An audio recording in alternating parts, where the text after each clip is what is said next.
Welcome, everyone. Thank you for joining us for our next edition of the 49er Industry Chat. I am going to pause as we welcome our participants in today to the webinar.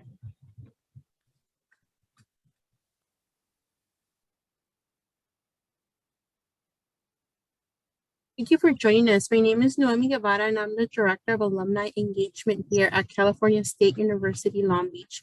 Before we start, I would like to let you know this session is being recorded and it will live on our video library on our website at csulb.edu/alumni. I would like to also encourage you to use our Q&A box located above or below your screen to submit any questions throughout the chat today for our guest speaker. And now I'd like to introduce our moderator for the chat. Eric Hayhurst has been driven by the power of communication. As an entrepreneur and project manager at a Fortune 500 company, he forged a connection with both numbers and people. Eric is a manager of a diverse team, exceeding client expectations with his passion for interpersonal challenges and data analysis progress. While number crunching is his forte, Eric looks forward most to resolving interpersonal challenges to create win-win solutions. He is known for transforming rich data into perceptible and transparent insights. Eric earned his degree in accountancy from CSULB and is currently enrolled in the MBA program. And now I would like to hand it over to Eric. Thanks, Noemi. Welcome all. Today we have the pleasure of speaking with a local pseudo real estate celebrity. So I would like to introduce our very own alumni, Matt Witek. He's a luxury real estate agent with Compass Beverly Hills, the Mark Hernandez Group. And I'd like to introduce him by letting you all know that Matt earned his bachelor's in music education from Berklee College of Music and a master's degree in jazz and jazz studies from CSULB in 2012. A seasoned touring and recording musician, Matt has learned the lessons of leadership, organization, and the ability to create meaningful relationships through his over 15 years in the music industry. He has had the distinct honor of working with some of the greatest jazz musicians in the world, including Quincy Jones, John Pizzarelli, and a vast list of international artists. Before the pandemic, Matt was touring internationally with noteworthy musicians for over 30 weeks out of the year. In March 2020, live music and traveling were no longer an option, and Matt was faced with the decision to try something new or wait for performances to come back. Within a year, he joined a top producing real estate team and has sold over $13 million in real estate. To Matt, it's all about relationships and mindset. Please join me in welcoming today's 49er Industry Chat host, Matt Witek. Thank you so much, Eric. Certainly. So, Matt, I guess to get us started here today, why don't you tell us a little bit about your background, how you ended up attending Long Beach, and sort of where the career transpired from there? I'll be happy to, but two things. One, your bio sounds way more fascinating, and I need to do a 49er chat with you. You sound fantastic. And I just wanted to give a quick shout out to everyone who has made this possible, and everyone on this team has been so helpful, and it's an honor for me to be here. So thank you, everyone, for making this happen today. And thank you for everyone who's joining us or watching it when it's recorded. So the question was, how did I get to Long Beach? Yeah, and how did you maybe find Long Beach or choose Long Beach to study, and then sort of where that's transpired to? Sure. So as you mentioned, I went to Berklee College of Music in Boston. And when I left there in 2009, I went abroad to Ecuador, where I taught at a university for a year. Now, a crucial part of this story is my girlfriend at the time, Katie, was from Southern California, from the Valley. So I had made a couple trips back and forth to California. And so that was embedded in my subconscious. So I went first south to warm weather, spent a year teaching there. And while we were there, we were essentially recruited in a way by the director of the jazz department at Cal State Long Beach, who, that's for another story, how I knew him. Anyways, he reached out and said, we're looking for this, this, and this. And both Katie and I said, hey, maybe this would be a great opportunity to get our master's. It was on scholarship, which is great. We all love free, right? Who doesn't love free? So in 2010, the fall of 2010, we moved to Long Beach and settled down and started our master's program at Cal State Long Beach. And it was just an incredibly great experience. I met students, peers, and faculty that to this day are still some of my best friends, people who were at our wedding, and people that I worked with and learned from. So, just the fact of meeting people for the first time, of moving somewhere, and I'm sure there's people who have moved across the world or across the country before, it can be daunting. So if I would have just moved to LA, I would have just closed my eyes and picked somewhere on the map and lived somewhere. But having Long Beach and having Cal State Long Beach as this forced community was so good for me. And so I'm extremely grateful for my time there and the people I met. Fantastic. Well, so quite a bit of education in your background. It's pretty interesting. Don't let it fool you. Don't let it fool you. So in Ecuador, were you teaching music? I was, yeah. So it was the Universidad de San Francisco in Quito. And so that's about all the Spanish I can handle today. But it was a sister school of Berklee College of Music where I went. So Berklee had these branches of international network schools. So it was at their university. So I was a professor technically. And it was great. It was a fantastic experience. Okay, fantastic. Yeah. And then so you head to Long Beach and end up studying, finishing your master's, and then sort of where did life take you from there? So it didn't take me out of Long Beach. That's the one thing I'm so proud of. I still live here. I haven't moved around Long Beach, but so I still am in Long Beach. But essentially what happened was my bachelor's was in education, music education. And I knew I wanted to still teach, but then through the master's degree at Long Beach, I got much more into realizing my potential as a performer. And so I started gigging a lot more around town after I graduated in 2012. And for the next 3 to 4 years, I was doing everything I could playing wise throughout California. I wasn't really traveling too much yet. I was doing a lot in San Diego, in LA, but I was out playing 5 nights a week, doing everything I could, and a little bit of teaching. Then in 2016, I got a teaching position at Laguna Beach High School, which was great. I was in charge of their jazz program, the ensembles there, and I met some wonderful people there. And so you can see it just starts growing and growing. And then I just kept pushing through. I really wanted to tour. And by 2016 and 17, I was starting to do more touring in the US, in North America, and then it grew into being in Europe and Asia about 35 weeks a year. So it was a long road, but anyone who knows that in the entrepreneurial world, it takes a long time, especially if you're passionate about something, how long it takes to just stick with it. So there was plenty of adversity and hot pocket meals, but it paid off because I got to do what I wanted to do since I was 5 years old. That's incredible. So is there a time is there one performance that you sort of have in mind that sticks out, that just you've never been able to top, or that you really resonated with you? Let's see. That's a great question, Eric. Well, and why? I think the coolest place I ever went, well, that's not the right word. The hottest place I ever went, but the most fun was Dubai. And it was literally 115 degrees every day there. I was there for 10 weeks playing at a jazz club that Quincy Jones opened up. So it was called Q's Jazz Club.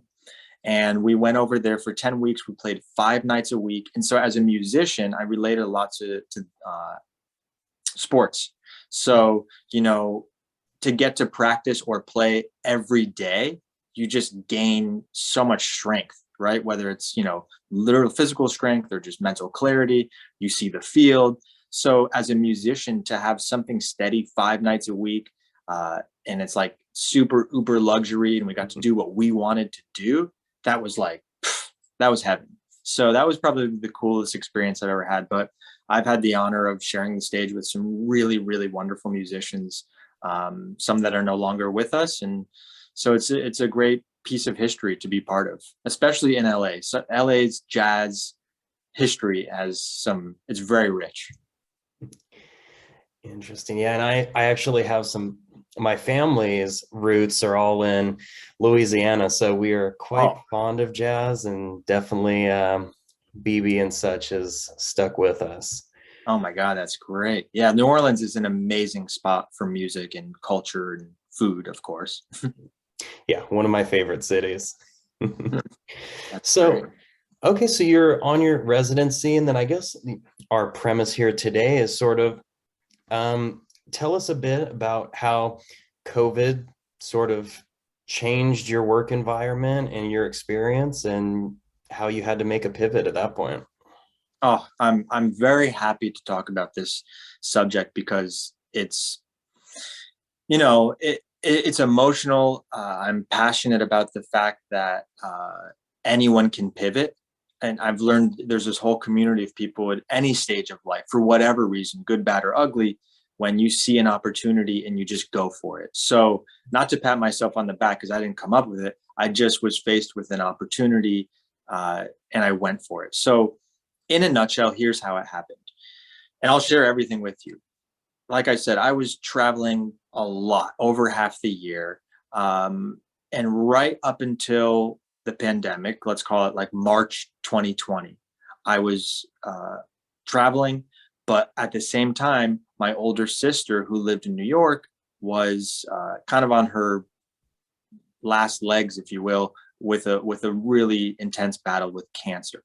So I was in New York, March 2020, with her at her home for the last couple of weeks of her life. And I'm so grateful I could be there. But the reason I'm bringing that into the equation is because it was like all of a sudden my phone would just go bing, bing, bing. And these were all cancellations.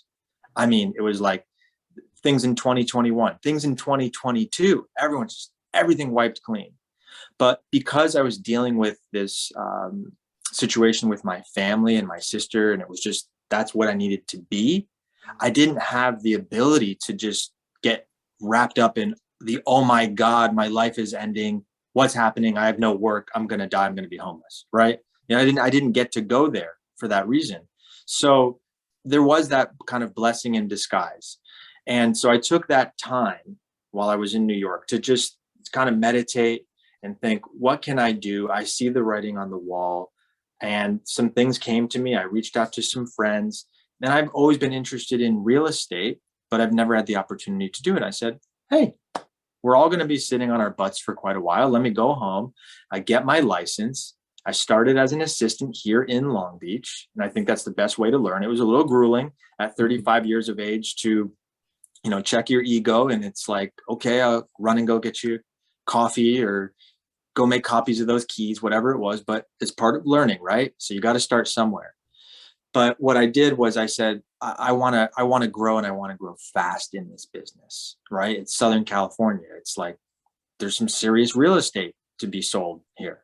So I set my sights on going into the luxury market. I wrote it down. I'm big on intention setting and manifestation. I looked at myself in the mirror every day and I said, I'm going to do this, this, and this.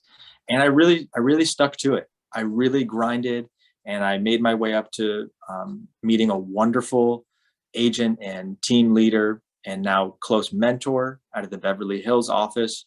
And I've just done everything I can to learn. That's just how I've been. Anything I do, it's like, I'm going to soak it up.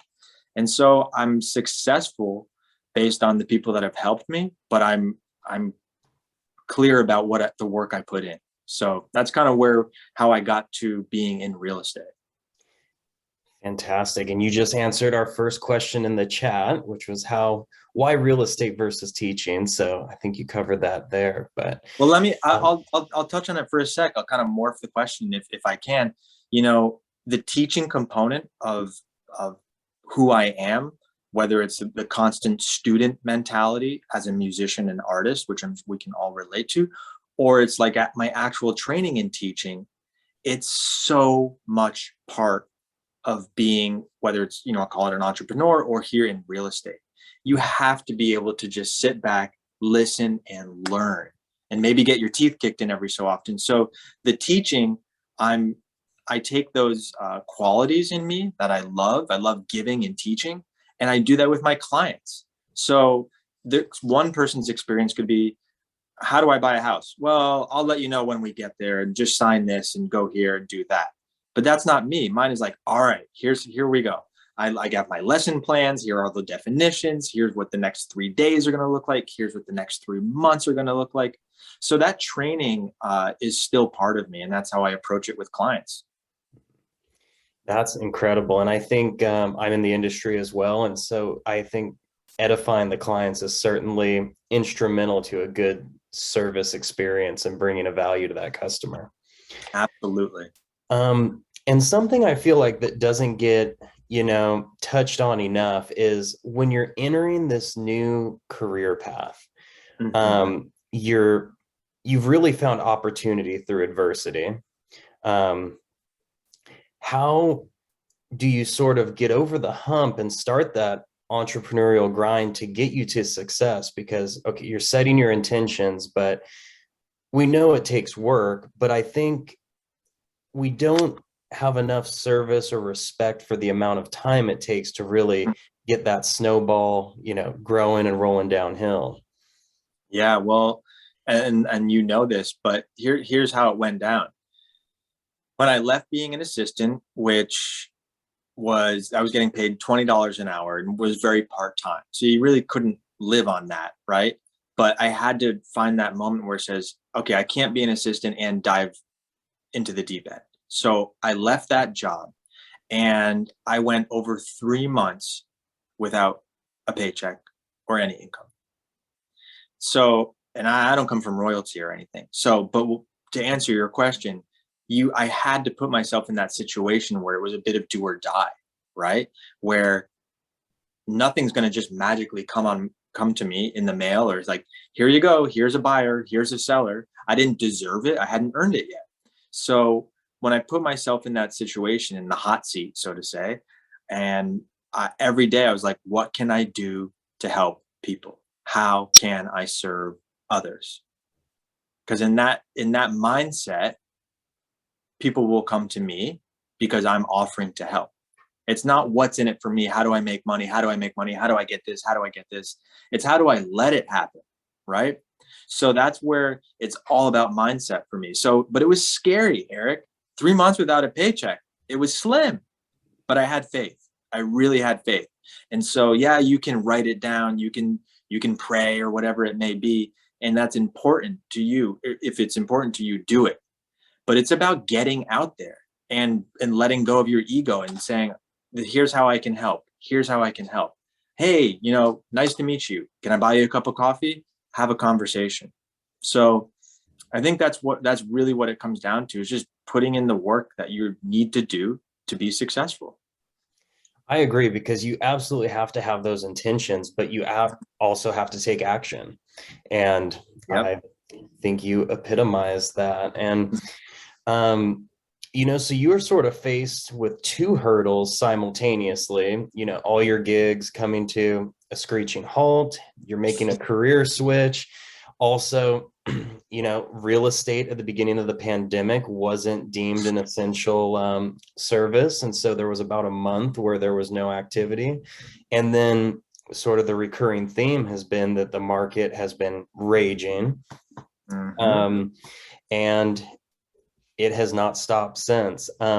So you enter the competitive market at some of the lowest inventory, some of the most challenging market dynamics, as well as being inexperienced. How did you break into the luxury market?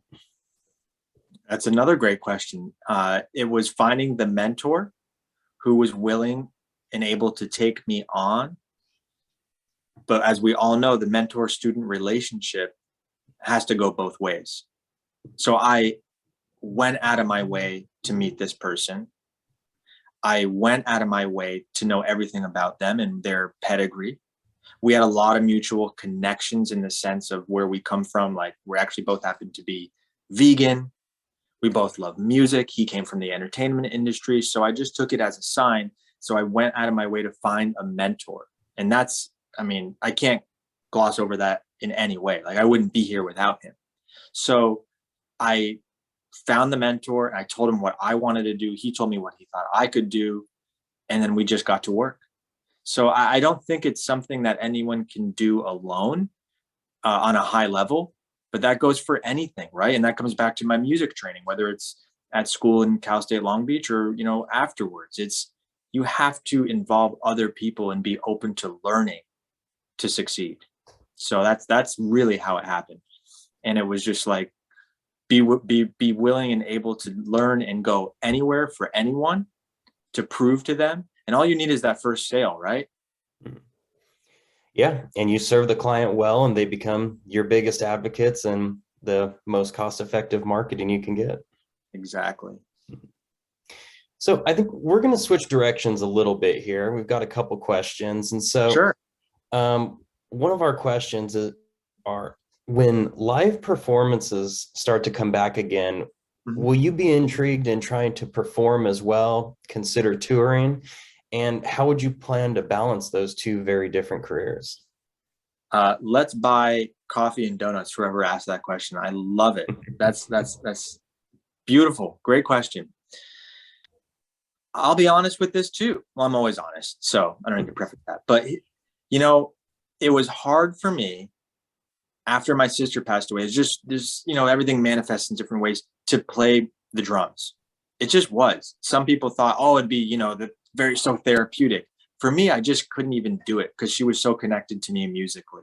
She was also a musician. So that took time to heal. And then I kind of had this feeling like, well, maybe I'm just done with it. I'll just only go for real estate. And then I came, you know, out of that and said, no, I can't turn my back on the arts. It's what I've wanted to do my whole life. And so where I'm at now is, now I can have the opportunity to choose what I want to do musically. So I still got to practice, put my chops, you know, get my chops together and be professional and be able to rise to any occasion. But I kept my hands in enough buckets of opportunity musically. So now I wanted to get through my first year and prove myself in the real estate world. Then now I can take some time and do this and do that, but I'm not going to travel as extensively as I did. But one thing I am doing is going to Hawaii, which is like, again, there's Long Beach, which is great. And then the next best place on earth is Hawaii.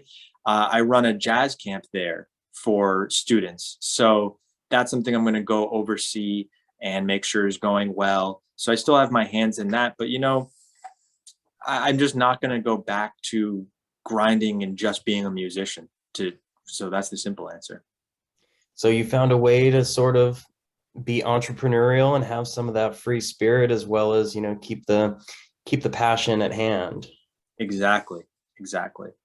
Very well. Well, I'm going to combine two questions we've received. And yes, 2 for 1. So the questions entail, we're talking a lot about networking. What advice do you have for students and alumni in building their network and perhaps finding a mentor? And sort of, how did you find your mentor? Yeah. You got to ask yourself important questions.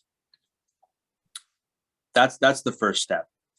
So a lot of the time we look at networking or relationship building or career advancement as this thing outside of us, right? In whatever we do. But it comes from, what do you want? So I think that's the best advice I can give in any industry, is write down and focus on what you want. What do you want to achieve? What do you want your lifestyle to be? You know, and then you can get specific. How much money do you want to earn? What company do you want to work at? What country do you want to live in? And the more clear you get on what you want, you're going to then really attract the right people into your life, because anyone could just go talk to everybody, but that's like shooting fish in a barrel. And I shouldn't say that because I'm a vegan and I don't, so no animal cruelty, but it's like throwing a ball and I don't know. Anyways, you get the idea. So, networking is important, but it's got to be with the right people. And you gotta focus on who you want to be around that makes you feel good. And people are either, going to bring abundance into your life, or creativity, or opportunity, or wisdom, or they're going to pull from you. And I think a big part of growth is learning quickly who does what. And don't stick around people that are pulling you down or making you feel, like crap. Certainly. And so sort of in that same breath, it's, putting that effort in to sort of start with the end in mind, right? Mhm. And when you have built that vision, you're going to find contacts to help get you there. And Yeah. I would sort of even challenge the students and audience to reach out to those that you find inspirational, aspirational, especially the alumni or someone you have mutual contacts with, because generally I find those type of folks are just willing to help. Absolutely. I mean, that you hit it on the head. You gotta reach out to people. Everybody here has Instagram, I'm sure. So instead of just scrolling and liking, say something meaningful, or send a DM to someone. Offer to take someone out to coffee. I guarantee it'll work, right? Or learn a little about that person's business. I mean, you contact the CEO of a company, or the branch manager, or whatever, wherever you want to be, wherever you are at, and you want to do something new, provide some value to someone. Don't just ask for something in return. Like, hey, do you know anyone that can help me get this job? Or, can I have this, or can I have this? Offer value. People will do anything for you, really. Absolutely. Yeah, one of my favorite quotes that I sort of hold to is no one cares how much you know until they know how much you care. Done. And that's sort of been a pillar towards how I've built my book and contacts. There you go. That's right. So moving to our next question, what does your workday look like in luxury real estate? So when I started, it was like a tornado every morning. I was like, what the heck do I do? This is crazy. How could anyone be a real estate agent? What do I wake up, just like find out how to get clients, or like sell? How, I don't even know, what do I do? Right. So I found a coach in addition to my mentor. And I find more and more coaches and people to talk to. So where I'm at now, and it took a while to get here, is I time block. So from this time to this time, to this time, to this time, I have different activities. So I'm not just opening the computer, getting back to emails, looking at my phone, scrolling through, checking, oh, let me put this fire out. Oh, crap, I could put this down. I got to go. No. You can't be efficient that way, as an entrepreneur that has to answer to so many people.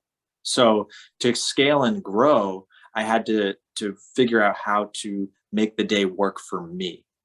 But, without getting into the weeds on that, but again, anyone who wants to ask me that, offline, or talk about that, I'd be happy to, because I'm all about structuring the day, so that you win.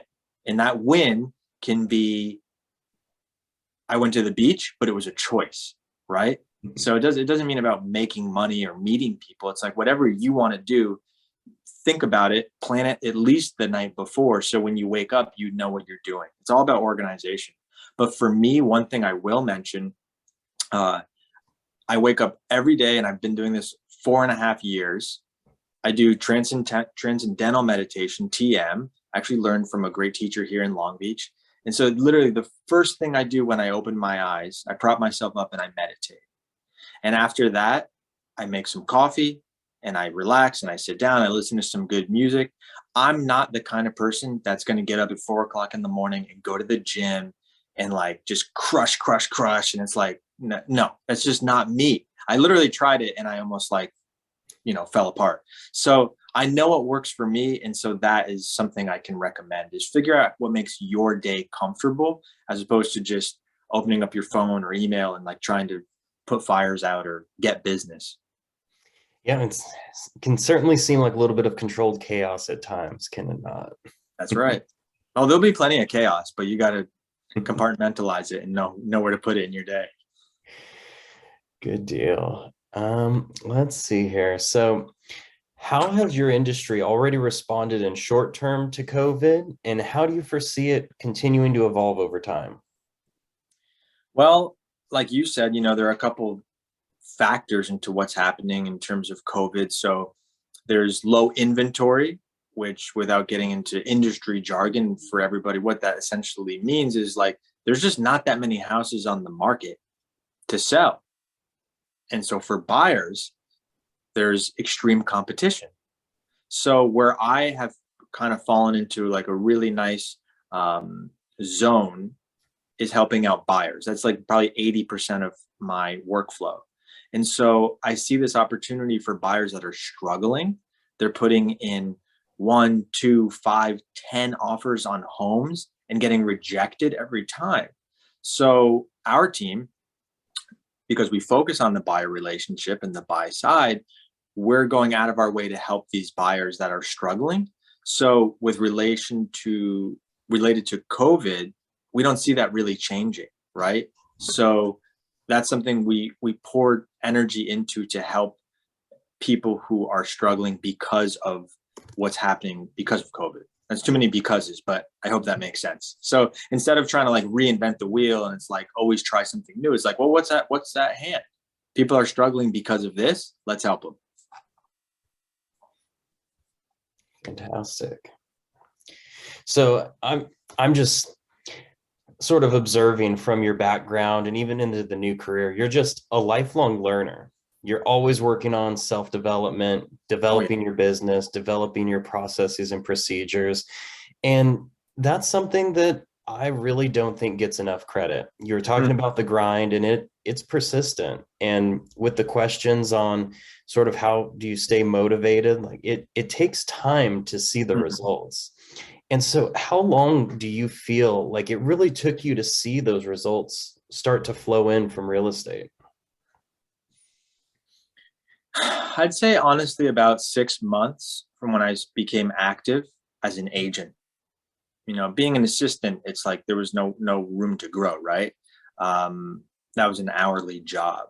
So as an as a full-time agent, it was 6 months until I was like, okay, I can see what's happening here. And the seeds you plant are starting to sprout. So the light bulb goes off like, okay, that took like about 6 months. I better start planting some more seeds today. So the more I plant seeds, of abundance or whatever you want to call it, just helping, the future is going to be bright. And that still comes back to my training and as a musician, where it was like, I better practice today for the gig that I want to happen in a year, right? So it all comes down to what I've learned in music and how I focused on studying and practicing for the future. It wasn't practicing, I better practice this and hopefully, phone's not ringing. Well, it's like, no one knows I practice, but I got to practice, implement, let people hear and see it, and then build from there. So I think it's exactly the same. Fantastic. And so you're practicing and in constant development. So how did you find sort of a mesh with the spirituality and meditation, or was that just something that resonated with you? And sort of how does that affect your business and how you present yourself? So for me, when I got into meditation, I'd always like over the years dabbled in, reading some different meditation books or some Buddhist things. And I tried, but nothing was consistent. Right. And so you mentioned this, Eric, from the beginning. It's like, it's about doing small things consistently, right? To find success in whatever we do. So for me, this form of meditation, TM, it just fell into place. It fell right into the slot, twice a day, morning and evening. But with meditation, it's helped me grow and expand, right? So just to dive into consciousness in a bit, like I don't want to get too deep on anyone, but it's like the more I was able to just slow down and kind of go within, the more realized potential there was. So, and that goes for anyone. And I had to do the same thing when I was a musician. I couldn't just like be so active, busy, and then get on a stage and perform and give a good performance. I had to center myself in whatever that was. And because it was like crazy travel, I learned how to do it quickly and efficiently. But it's the same thing, right? I'm never trying to reinvent the wheel. I know it's like everything's been done before. We just got to figure out what works. So for me, meditation allows me to just go within, find my quiet, slow down, and then come out and go, okay, how can I approach this today? So I'm very bullish on meditation. And I think everyone should give it a try because it works. Yeah. And you feel that with the sort of path you've chosen, that spirituality, self-beliefs, you're still able to present your true, authentic self in all of your dealings. Absolutely. If I didn't, I wouldn't do it. Right? I mean, I am who I am. I only quote cartoon characters, so Popeye. But so it's like you got to be you to feel comfortable. And we live in the social media world, and it gets me sometimes. Believe me, I'm honest about that. You scroll and you go, oh, I guess I'm happy for them, right? And it's like, boom, bad boy. No, do your thing, stay in your lane. So it's important. But I think to answer maybe your first question too, is like, I've connected with people in the meditation community, in the spiritual community, in the self healing or empowerment or growth community. And for me, like on the being vegan or plant-based and animal advocacy, these things that I'm passionate about, I'm meeting great people in that community that eventually I can help, right? And whether it's as a person or with real estate or connect them somehow, that's great. Because then it's like, how bad could my day be if I'm meeting people that we have so much in common? So that's important. It comes back to finding out, what you want out of life in whatever you do and surrounding yourself with those people. It's incredible. And so we're starting to wind down here on time, but we have another question to pull us back sort of into your music background. Right on. So you mentioned you and your wife attended the jazz program at CSULB. Do you perform together at all? We did. So when we were touring a lot together, which really was incredible. Honestly, I mean, it would have been really lonely. I think I put it this way: she would have been fine. I would have been the lonely one on the road. So I'm very grateful we got to do it together. She's an incredible musician. Her name's Katie Thoreau, and she's an amazing educator as well. She, I don't know if we can say this on a 49er chat, but she's a professor at USC. She runs the Women in Jazz combo for high school age young women for Monterey Jazz Festivals. She works with Berklee College of Music. She works with the Grammy Foundation. I mean, I'm in awe of her, and she does amazing things. So being on the road with her when we were performing was just awesome. It was fantastic. Well, and so did she travel with you to Dubai? Yes. That is one of those instances. 10 weeks, I probably wouldn't have made it. And we've talked about that. And she goes, oh my God, I've been fine. She's like, I would have been fine. So it was cool. A quick follow-up to that. We have a question asking how she was accepted in Dubai. Wow. These are some great questions. I love this. We got to do this again. Totally cool. It's totally cool. So there were some ground rules, and we're not like the making out in public kind of couple anyways, but they told us like, don't hold hands or kiss in public. So it was okay, right? No problem for us. But that was something that I think would have been heavily frowned upon. She never had to cover herself that I remember. she wore what she wanted to wear. And yeah, she never felt uncomfortable. And she's a very honest person. She would have shared that with anyone, but there were no issues. Yeah. So a little adaptation to some cultural norms. Yes.